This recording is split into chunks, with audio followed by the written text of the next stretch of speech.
Hey guys, welcome back to the Pulling Curls podcast. Today on episode 207, we are talking about things to do while you're in early labor at home. So let's untangle it. Hi, I'm Hillary, a serial overcomplicator. I'm also a nurse, mom to three, and the curly head behind Pulling Curls and the Pregnancy Nurse. This podcast aims to help us stop overcomplicating things and remember how much easier it is to keep things simple. Let's smooth out those snarls with Pregnancy and Parenting Untangled, the Pulling Curls podcast.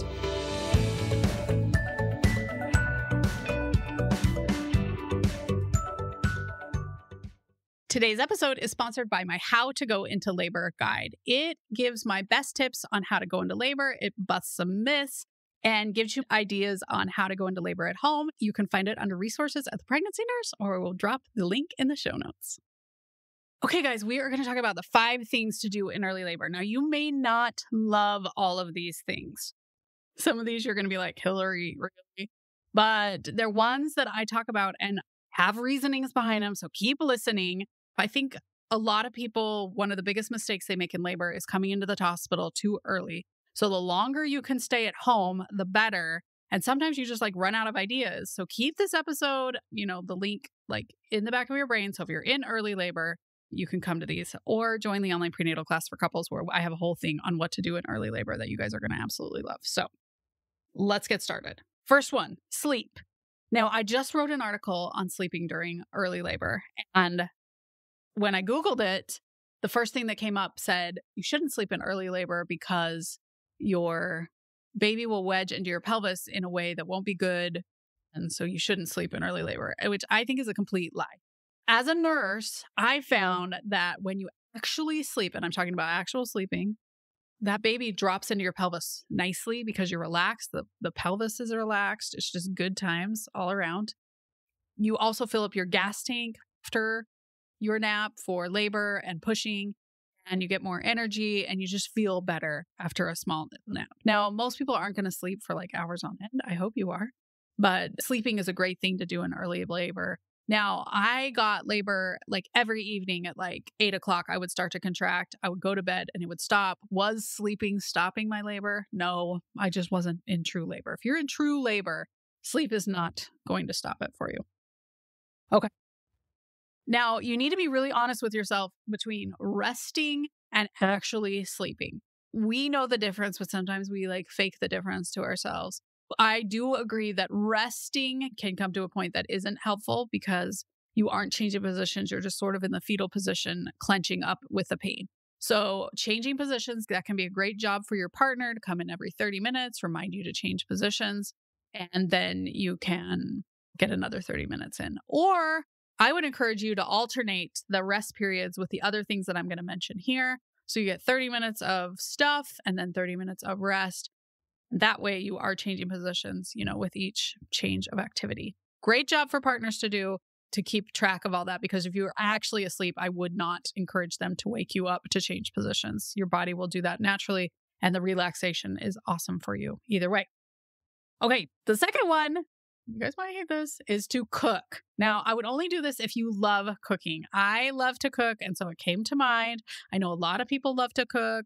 2 caveats. If you don't love to cook, first off, don't do this one. Second of all, I would have your partner in there with you. So if you mid-casserole decide this is not for me, they can finish it up for you, right? You're doing it together and they can finish it up so you can go rest. Because I know being 600 miles away from the cutting board as you're chopping things up is sometimes not fun. So you could be cooking things to eat while you're in labor. We're going to talk more about that. But also you could be cooking things like getting freezer meals ready or casseroles that you can eat after the baby. It's productive in addition to moving around. You can sway your hips while you're at the stove, stuff like that. So I think cooking can be a great thing to do when you're in early labor, as long as it's something that you are enjoying. Okay, this next one is sort of an umbrella for lots of different things, and that is to just get distracted. I think a lot of times in early labor, you start counting your contractions. You're so focused on the pain. What is it feeling? What am I feeling? Is that a contraction? Oh, it's been 10 minutes. I actually don't encourage people to start counting contractions until they're hard enough to take your breath away. I think it's good to notice and notice if they're increasing, about staying the same. But I probably wouldn't focus so much on them to count them until they're painful enough to take your breath away. If you have any questions, of course, always ask your provider. But I think that focusing so much on the pain in early labor doesn't do you any favors. So distracting yourself, TikTok, movies, TV shows. If it was me, I would start all the Ted Lasso episodes again just to distract myself and do something while I'm in labor. So find something to distract yourself. In the online prenatal class for couples, I encourage people to talk about things that they could do during early labor so that they're prepared when the time actually comes. Okay, number 4 is one that you see on social media quite a bit, and that is to dance. I love it when I see these mamas dancing when they're in early labor or even in labor in the hospital. Like if you have an induction and you're able to walk the halls, dance it out, girl. I love that. And a lot of these activities I think can be more fun and take away more distractions if you add music to it. If you're music that you love, add that. I think that is awesome.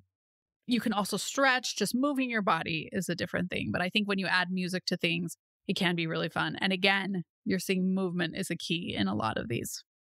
Okay, this final one, once again, you guys might hate it, is to clean. This is actually a tip that I bring up quite a bit. It's like when I'm on other people's podcasts. And I think initially everyone's like, what?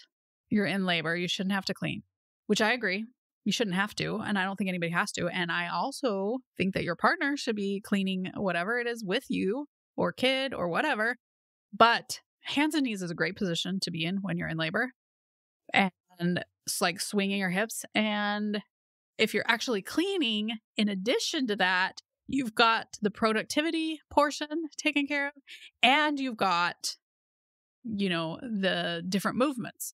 So I think cleaning can be a good thing. I also think cleaning your bathroom can be awesome because you might be more likely to ask your mom or a friend to clean your kitchen, less likely to clean your bathroom, and you are going to be spending a lot of time in your bathroom after you have your baby. So having it clean when you come home from the hospital is going to be a big win. So again, it really is more about like being in that hands and knees, shifting your hips. So cleaning your shower or something like that would be awesome. Obviously, you don't want to clean with some serious chemicals, but if you have like just some vinegar water and you might want to turn on the exhaust fan or open a window, but I think cleaning can be a great way to distract you and get things done in early labor along with moving your body. So it's not a tip a lot of people do, but that's probably because I love to be productive. And I mean, having a clean bathroom is going to be such a win after you have your baby. The bonus thing is to eat and drink. We've talked about this sort of weaving it in between the other things.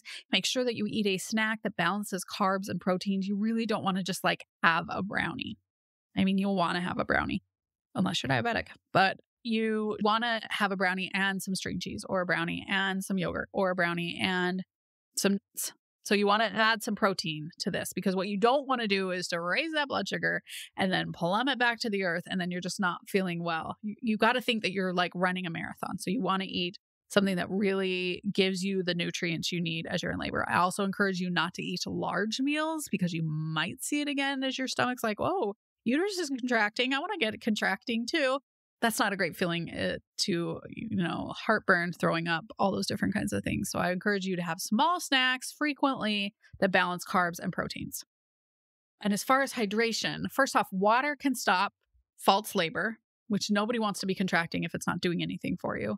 Water can also help you if you go into the hospital, have nice plump veins, so it's easier for us to get your IV, grab your labs, things like that. So make sure that you're drinking lots of water. That's super important while you're in labor. That's another great job of partners is to bring you your cup so that you're making sure you drink when you're awake. Wouldn't wake you up to drink water. And I would encourage you, if you're in early labor and planning to go to sleep, is to try and drink water before that. Take the last hour before going to sleep off so that you can get some rest. Because our bladders just aren't friends to us when we're pregnant. So those are the things that I recommend to do while you're in early labor. I think they can be huge wins. If you guys have a plan that you're going to do in early labor or you've already had your baby and there was something that you did that you loved, tell us over on Instagram. I would love to start a conversation over there. And of course, if you have any questions as to if you're in preterm labor or labor is not safe, be sure and talk with your provider. Obviously, that goes without saying, I hope. Stay tuned because we have some great episodes coming up. Next week, we are talking about the birds and the bees from a birds and the bees expert, not actual birds and bees. Hopefully you understand that. And then the next week, we are talking with an expert about 5 things that moms should avoid during pregnancy. So be sure and stay tuned for those episodes coming up. Thanks for joining us on the Pulling Curls podcast today. If you liked today's episode, please consider reviewing, sharing, subscribing. It really helps our podcast grow. Thank you.